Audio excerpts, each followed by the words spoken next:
This is episode 121 of the Beyond the Food Show, and this is going to be a surprise. We are trying something completely different, something that I've never done before, which is live coaching.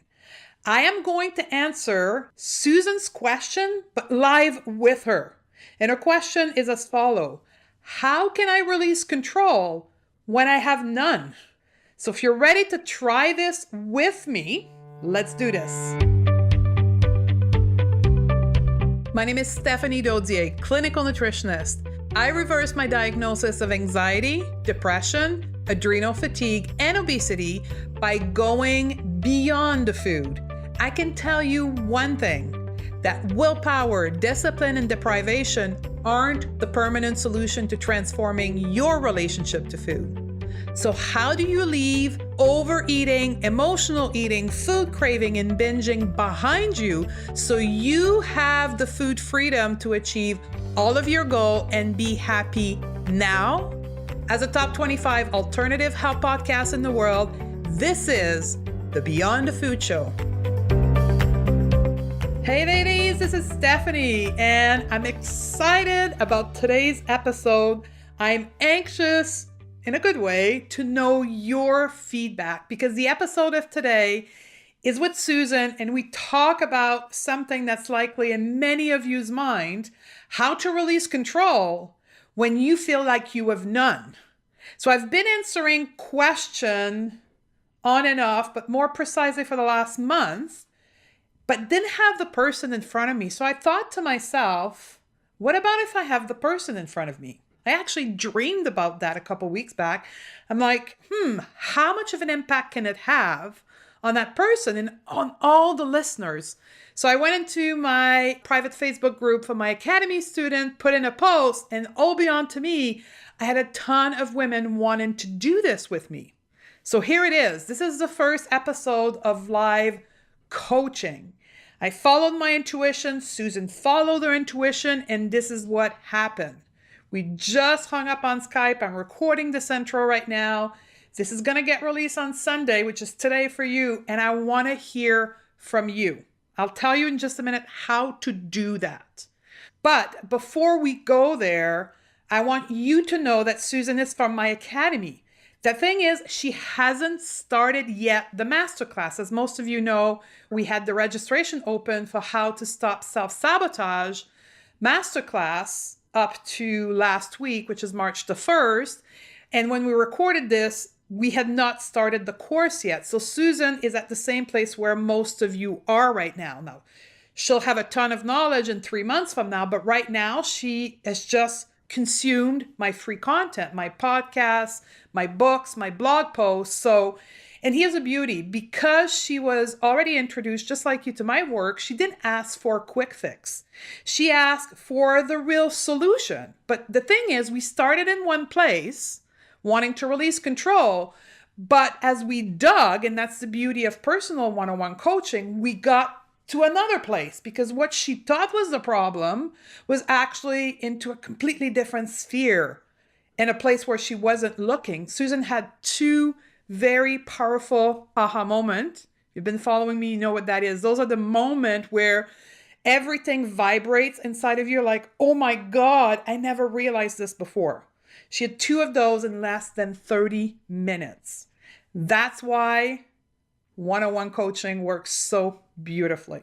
Anyway, I invite you to listen, and I want you to tell me what you're thinking. So in the outro, I'll tell you exactly how to do this, but I need feedback from you. If I don't hear from you and this type of format is not interesting for you, then I'm not going to continue. But if it is, then I'll give you a way for you to submit your application to be a live coachee in the upcoming months. But you got to let me know. So you ready to do this, ladies? Let's go for it. Welcome to the show, Susan. Thank you, Stephanie. I'm excited to be here. I'm excited to have you on. This is our first ever live coaching call. So it's an experiment between me and Susan and all of you listening right now. So bear with us. So what is your question today, Susan? Well, my question revolves around control. So I've been listening to the podcast. I have read your book. I joined the academy, so I'm excited to have a deeper dive, starting really, I guess, this week or next week. But I know enough to know it's an issue of control, but I feel so out of control. So how do I release control when I don't have any resemblance of that when it comes to food? And my issues are binge eating and just overeating in general. So it's not, I mean, in a way, I kind of envy people that have a diet mentality. I tend to swing 60 or 70 pounds at a time. I'm one of those that loses a bunch and gains it all back. So when you talk about not having control, are you talking about your relationship to food or other aspect of your life as well? Or is it only with food? It's only with food. And so when you did the podcast on self-sabotage and then you followed right up with the type A personality, I could so relate to that. That's you. That's me, 100%. Successful in your career, family, finances, all aspect of your life. Yeah, most people would probably say, wow, she's really got it together. I mean, and I think people, they kind of come to me for different things, but then I just feel like a little bit of a sham because this part of my life is just like, it's almost like another person's eating, another person's doing all that stuff. And that just, the shame cycle just always is repeating. And I hear you say things about getting happy and healthy where you are right now, but I can't conceive of that. There's a line in your brain that you could even accept what is today. Yes. So one other thing I want to say first is that I hear you because I've been there myself. And I think the reason why you resonated so well with the 2 podcasts in a row is because it came from me having lived through all of this. So one of the things to begin the process is accepting that you're not the only one. So there's nothing broken with you. There's nothing wrong with you. You are not alone. There's a lot of us out there in that same situation where you are. And with that, that's not because I want to make it quote unquote acceptable. I just want you to know that there's nothing wrong with you. When I say that, how does that sit with you? I think it's actually a relief. And I was thinking that so many times I feel like the programs that I have done, I am a lifetime member twice with Weight Watchers. I try to join these communities, but I do feel like sometimes that some people are kind of okay with doing the program and that's giving them what they need, but then I feel like I sit there and it's not that just that program, it's all the programs. I just feel like sometimes I think, gosh, like I think that it's more serious, quite honestly. Like I obsess over this. Like I am mentally exhausted. I am 50 and I can only remember this. This has been with me always. And I am exhausted and tired mentally. It's not about checking the box. I can check boxes and I can lose weight. And if you want me to tell you calorie count, I can tell you that. But you said you don't know what you don't know. And that felt like a relief too, because it was like, okay, great. I just haven't discovered it yet. And so if it's out there, then I'm going to remain hopeful. And my reason for signing up today is I just want to be a good student. I just want to learn. Like I want to drop the knowledge I do have because it doesn't work. So yeah, it does totally resonate with me. So that's the first step, is accepting that there's nothing wrong with you, accepting that you aren't broken. That in itself is a piece of work because likely for the last 20, 25, however long you've been on this dieting path, but it sounds like it's been many, many years, you've approached it with this, I'm broken. And more the time advanced, I'm so broken, like I'm damaged, like I'm the only one there. There has to be something seriously wrong with me. So you're approaching this path to weight loss as I have to fix my brokenness. 100%. Yes. So the first step is the path of accepting that there's nothing broken with you. You unfortunately were provided through, in your case, Weight Watcher or other programs that you've done, with a perspective that is not suited for your success. Okay. Does that make sense? Yes. And to be honest with you, the Weight Watcher or the South Beach or the keto, the paleo and all of that is not the permanent fix for 95% of the population. You look at the stats, right? 95% of the women who lose weight regain it all within 1 to 5 years. I mean, the stats are there. They're clear, black and white. That's what it is.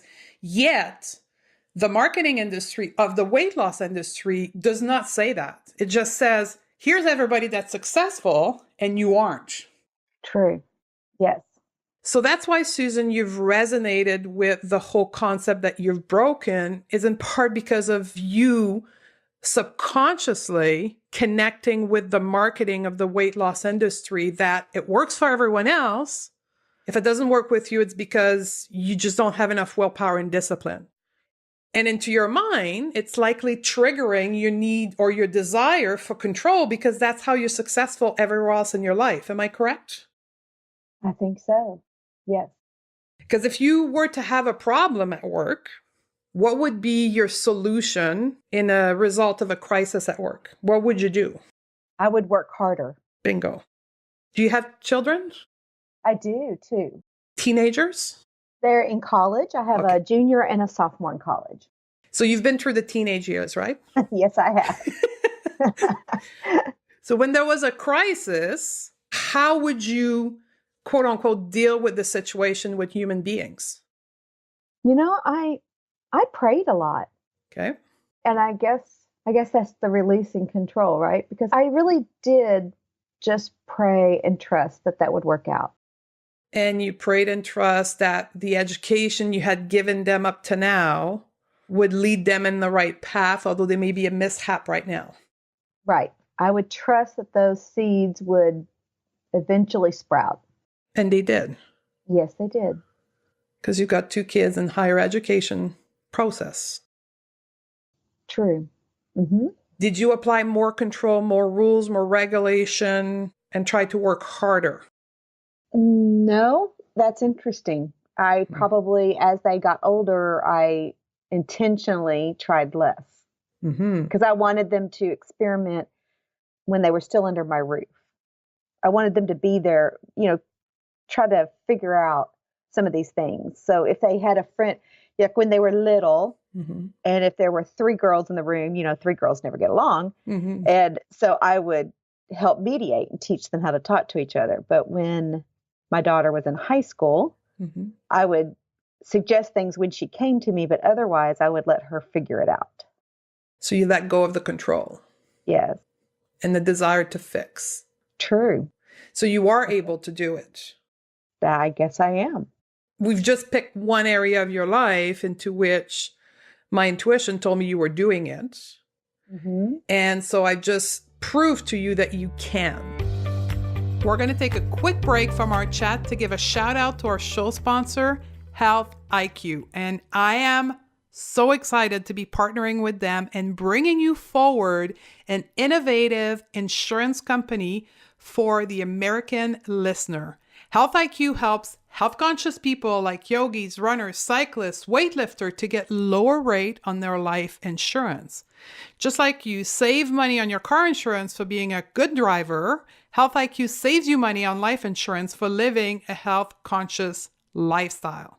Isn't it time that we get rewarded for our good health choices? Now, how do you get started? Very simply by qualifying through the Health IQ quizzes. And also, listen to this, if you submit actual training data through the various apps available, you can save additional dollars. To get started now, simply go to stephaniedodier.com/health IQ and take the test to see if you qualify. And when you get to speak to an agent, mention the code Beyond the Food to support the show. So get started now on saving money on your life insurance. Now, a shout out to our other show sponsor, Muse. And I'm very grateful to team up with Muse to bring you the first tool in the world to help you learn to meditate at home. Muse is a wearable brain sensing headband that measures our brainwave and sends the feedback to an app on our personal device. I love my Muse because it transformed my meditation practice. I wear it daily for my 10-minute session in the morning, and it coaches me through my practice by giving me real-time feedback on what's happening in my brain and helping me refocus during my meditation. I love this partnership with Muse because it brings the tool to the first timer and it helps expand the practice of the more advanced meditator. So it's time for you to get your Muse on and learn to calm your mind through meditation. And here's the thing, as a listener of the Going to Beyond the Food show, you get 15% off of the purchase of your Muse. To take advantage of this offer, simply go to stephaniedodier.com/muse. And again, the URL is stephaniedodier.com/muse and register through this URL to get 15% off. So join me in my 10 minutes meditation practice every morning and get our Muse on and go beyond the food together. Now, here's the key element for all the Type A successful women to understand is that our relationship to food is like a relationship to another human being. It's the relationship to our soul. And part of the reason why we are here in the first place is that we're quote unquote emotional eater. We have taken this path of engaging ourselves with food in a way that relates to our emotion and our feelings.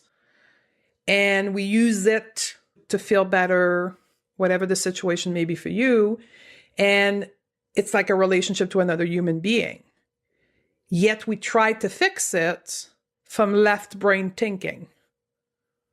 Logical, tactical, counting, measuring, never actually relating to it like another human being.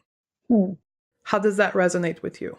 That's pretty interesting because the relationship with food is very dynamic, just like with another human. You know, sometimes you're happy with them and want to celebrate, and sometimes you're mad at them and want to punish or be bitter. And you're exactly right. I have that range of emotions with food. And I would say it is probably the biggest relationship I have. It probably ranks higher than anyone else. Because honestly, you've made it how you relate to your soul through food. Is that possible? I think that's possible. Soul would be my mind, will, and emotions, right? Yes.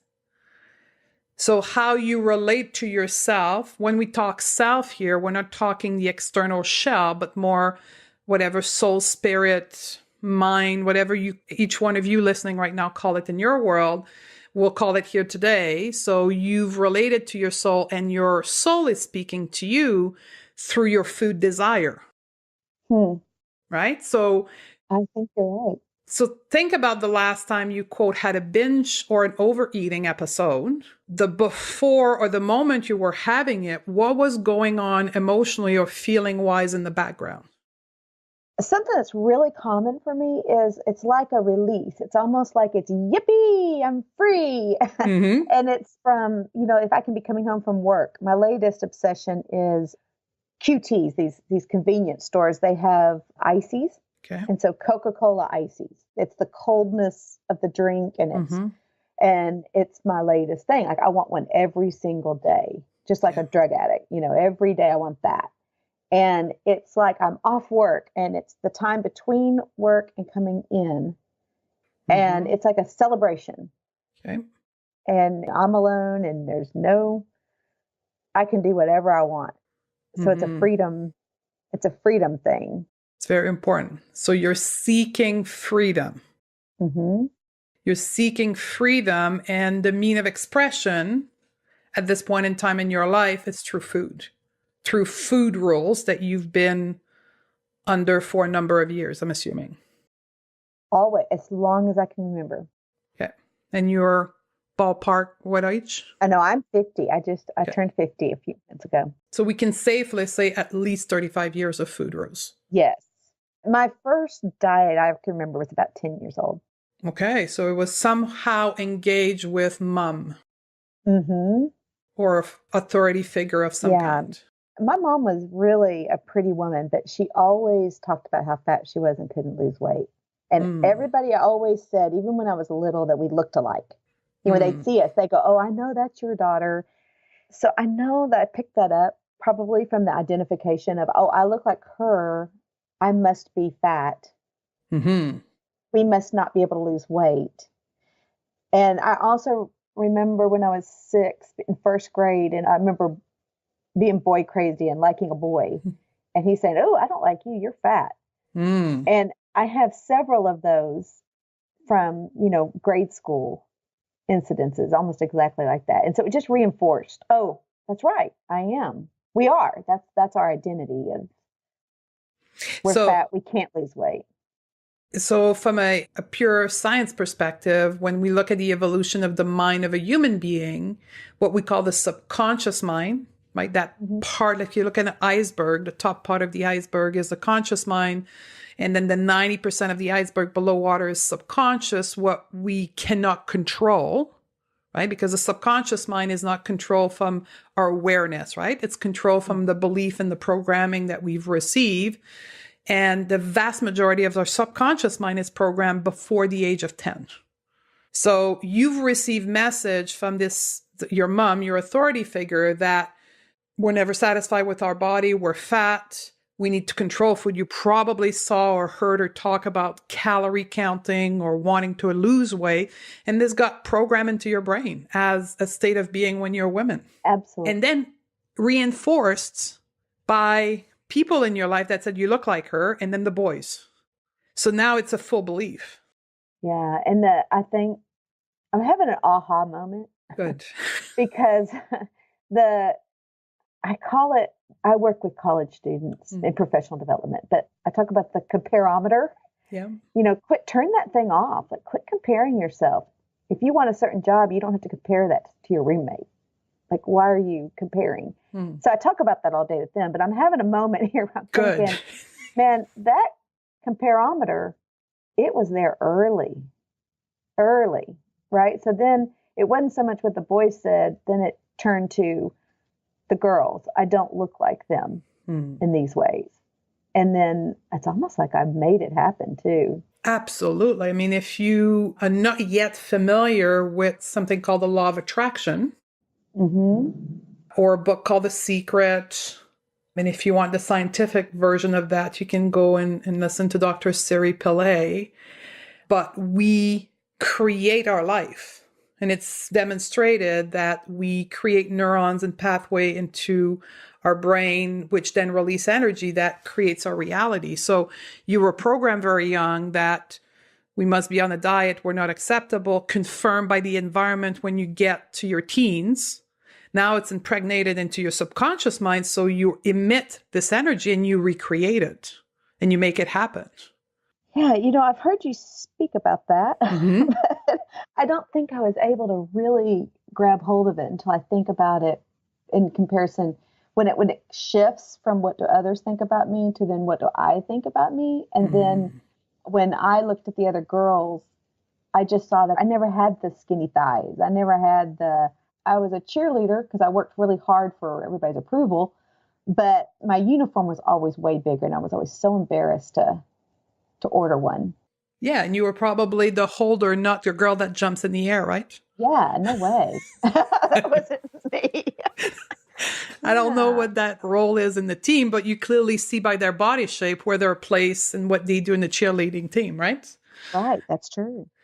So you've manifested this unconsciously. And then that became a confirmed quote unquote problem in your life.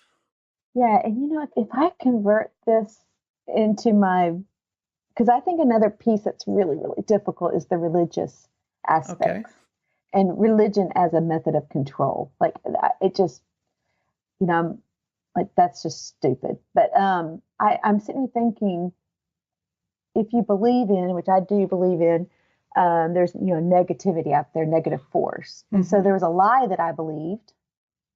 And that lie just opened up like really fertile ground for my thinking to be twisted and just is not really reality. And somewhat again confirmed, because if there's this evil force out there, that's what's causing me to be broken, right? Is that where you're going with this? Yeah. Oh, I guess the thinking, it's not as bad as it seems, I guess. Yes. Saying. It's not as bad as it seems if you go back to, you think, okay, well, I just had some wrong thinking. Yes. I just had some wrong thinking. It's not, it was just an area where it became pretty easy to get twisted and turned and patterns messed up because I just had the wrong assumption to begin with. And it's not the truth. It's not the truth. It's a lie. I believed a lie, basically. I believed a lie from the very beginning that the women in my family cannot lose weight. And we are not beautiful. We were born disfigured. And for that, you got to work harder than the rest of the world. That's right. And if I was to interview your mom right now, she probably was taught that somewhere in their youth as well. Probably. Yes. So one thing is important as we do this work and we start uncovering where our pattern come from is to not take the road of blame. Right. Because our authority figure, our parents, had, in most cases, the best intention, but they only knew what they knew. Right. Yeah, oh, absolutely. Right. I mean, she was doing the best she could. She only knew what she knew, and that was her zone of reality. So she taught you her zone of reality. Right. It became a belief. It became the belief that something was broken, that there was a problem, and then you needed to work harder. And then as you grew up to become this adult, you have this problem, which is your weight. And you then take the approach of the rest of the places in your life where things work, which is this left brain thinking. And then society reinforces it by being this mathematical equation, right? Mm-hmm. And you're like, okay, if it's a math equation, I can control that. Right. So you go about trying to fix this, what is an emotional relationship to food, with a logical pattern of thinking. So where are we now? So right now, what we need to accept is the fact that your relationship to food is emotional. Yes, exactly. And you need to treat it, heal it, quote unquote, fix it in the same way you would with your children as a human relationship, trying to understand it. Mm-hmm. First is acceptance, right? Acceptance of what is. So we've just went through that very briefly, where that it came from, right? There's nothing really broken with you. Then trying to understand it. Right. So if we go back to your example of, I can't remember the name of the drink you're having between work and home. It's an icy or slush. A slush. So what you're saying is, I heard the word freedom. And is there a possibility in there that it's also a release from stress and from work? Yes, absolutely. So you're needing freedom. You're getting it when you have that icy. And you are also probably transitioning yourself from that mind of work brain, and you're releasing the tension with that piece of food. Yeah. See, I've set this up, though. I set it up to where everyone needs me. Okay. I mean, I can see that at this very moment and not 10 minutes ago. 2 ha-ha moments in less than half an hour. Yeah. Way to go, Stephanie. It's only been 40 years. You did good. But I'm sitting here thinking, I think that's what I want freedom from, is just having to solve everyone's problems. And but I wanted to solve everyone's problems because then I was worthy or needed. Okay. I had purpose in that. But that's the very thing that food gives me. So a lunch alone where, I leave the office and nobody can see me eating and I can have whatever I want. Or the drive home and getting the icy. Nobody sees that. And I can just I can relax and I can be like, this tastes so good. And, of course it feels totally shameful and I'm obviously hiding. So that's got issues, I'm sure. But it definitely, it's like a freedom from life. Because in part, what I hear you say in your story so far is that there was no worthiness from you being in your body. So you had to compensate. And the compensation showed up in your life by you being the person everybody wants in their life because you're so bloody nice and fixes everything around you. Am I correct? True. Absolutely. So I now think everybody's so. dependent of Susan. Hmm. And that feels heavy, I bet. Yeah, it's actually quite strange. I'm actually, I'm not like a caregiver kind of Hmm. person. I'm not that way. I'm not that way at all. I'm more of a, like an empowering, like you go and you be what you want to be and you dream and that's with everything, not just like my work life, with Hmm. everything like. But then with me, I just don't do that. You do it with food, right? You give yourself freedom, but not true freedom. Freedom through you having a high C. And yet another lie. Yes. It's not true freedom, but in your emotional relationship to food, that means freedom. Hmm. Because you feel the free. Like if I was to say what goes on in your mind, you feel that freedom, I do. right? So Yes. that relationship to food is deeply emotional. Yet, 100%. yet we're trying to control it from a left brain, logical, strategic thinking. So what Could I ever satisfy the freedom issue with good food? Because I don't think so. I think I've tried that. I think you're on the right path. It'll never be. What you have to do is embrace that feeling of freedom and manifest it in your life in true quote unquote ways beyond the food. And that is, we're not going to get into this today, but that's a lot of soul searching, right? How can you express freedom in your life beyond food?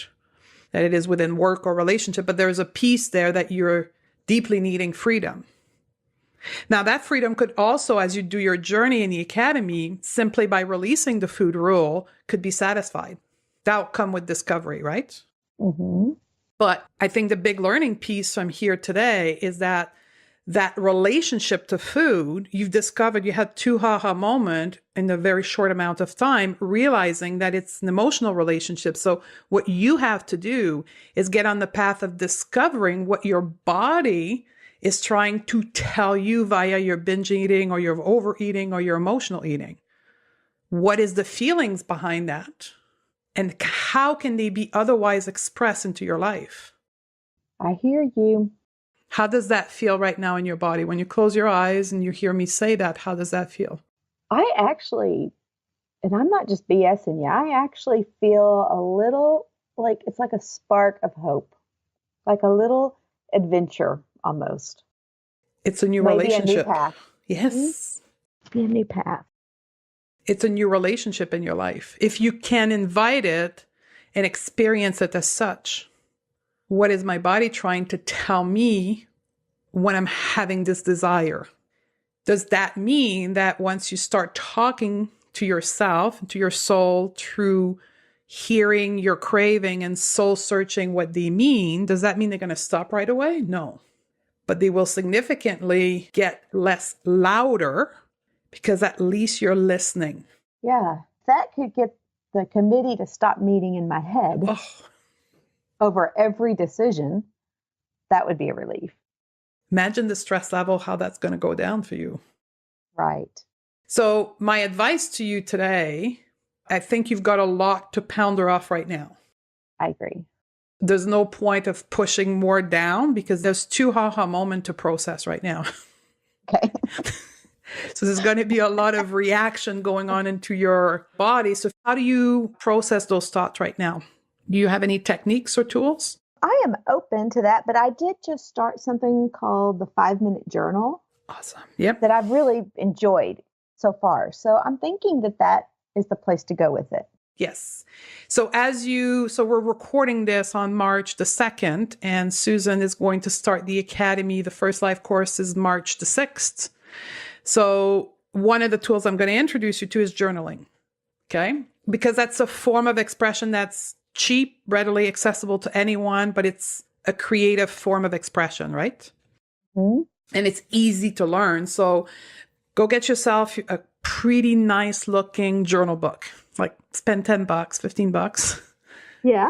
Go get yourself that, like, you're going to love looking at it. A nice pen that writes beautifully. Like, treat yourself. Combo deal for $20. Will do. And then, let the pen hit the paper and say, okay, how does freedom show up in my life? Or how could it show up in my life? That's going to be some of the exercise you're going to have in the academy, is understanding what you're trying to reach for feelings in your life and how can they be expressed other ways. All right. And then for you, because you're mom, I would suggest, like, rethink your relationship to food as you relate to your kids. If you were to do that, what would it look like? Yeah. How does that feel? It feels good. I am very, very thankful for this conversation today. Honestly, this has been extremely helpful. And I think it's an answered prayer. So thank you. You're welcome. Although we had a lot of technical difficulties. Boy, did we ever. For people to know, we've had to restart 3 times. It was meant to be. It was. And that's the beauty of coaching. What we just did right now is that we took the principle, and sometimes it is very hard for us to look at our life authentically, but it's much easier when a third person comes in and looks at it and say, well, what about this, this, this? And then all of a sudden you're like, oh my God, never looked at it this way. Mm-hmm. That's so true. So that was the intent of the coaching call today. So I'm very happy you had 2 aha moments. We've given you some tools to go and process them, because that's very important, like having them and using them to grow and become a different person is very important. So go sit down, go buy yourself a nice journal, and then start practicing journaling. And you're going to get a lot more in the academy with that, a lot more exercise. Okay. Well, I'm looking forward to it. Thank you so much, Stephanie. You're very welcome. Thank you, Susan, for being here. There you have it. So now it is the time for you, the listener, to decide if we're going to carry through this format of episodes. So here's what you need to do. You need to go on Instagram, and hopefully you're following me. If not, find me on Instagram at Steph Dodier, and then do a screenshot of the podcast episode, how you're listening to it, either iTunes or Androids or whatever, and post it on Instagram, either in your feed or in your Instagram stories, and use the hashtag Beyond the Food. That's my hashtag for my programs. And when I see that, I'm going to send you in your DM a link for the application so you can potentially be in the future a coachee. Now, this is all brand new to us. The link will be live on Monday. So I'm going to tabulate everybody that's posting the picture of them listening to the podcast and using the hashtag Beyond the Food. And on Monday, I'll be able to send you the link so you can apply and potentially be a coach in the future. So this is how I'm going to know if you guys love this type of episode, if it was effective for you, and then I'll repeat it or not after. Now, we have a great show coming up next Thursday, and I'm going to actually break down self-sabotage to the small pieces so you can clearly understand it. And you've listened to Susan. That's what changed the game for her, is when I explained self-sabotage. So I'm going to do that on the podcast piece by piece. So I love you, and I look forward to see you on the next show. Is to hear from you on Instagram as well. Take care. Bye. Did you know that 9 out of 10 women are struggling with their relationship to food? Overeating, emotional eating, binging, and craving are real. Clearly, the solution we have been taught aren't working. I believe to have food freedom, it means that we must learn to have a relationship with our hunger so we can finally be at peace with food and eat normally without guilt or shame, which is why I wrote the Crave Cure Guide. I want to show you how to have a completely different relationship with food so that you can be in control of what you eat, achieve your goal, and be the powerful woman you were meant to be. The best part is, This book and the step-by-step process is absolutely free. To receive your free copy, simply go to stephaniedodier.com/guide and we can get started right now.